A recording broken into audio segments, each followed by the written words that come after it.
Chaumont, la préfecture de la Haute-Marne qui accueille le Tour de France, qui n'a pas accueilli souvent le Tour de France. Alors là, le Tour n'est que de passage, mais Chaumont a été ville-étape à une reprise en 1974. 1974, c'est la dernière victoire de Demers sur le Tour de France.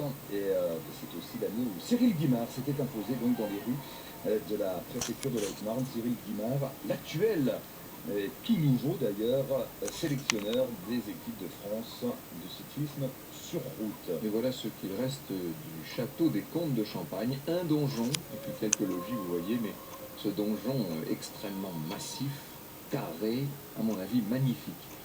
La balustrade que vous voyez à son sommet, de même d'ailleurs que la couverture, sont beaucoup plus récentes que le donjon lui-même, évidemment, qui est du 11e, 12e siècle. 19 mètres de haut.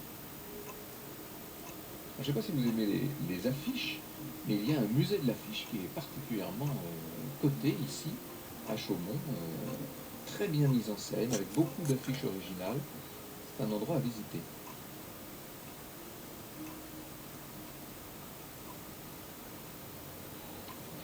Voilà, 104 km à accomplir pour les coureurs du Tour de France sur cette 6e étape. On parlait de l'histoire de Chaumont et du Tour de France, donc la préfecture de Haute-Marne qui n'a accueilli qu'une seule arrivée d'étape en 1974. Et une petite statistique, il a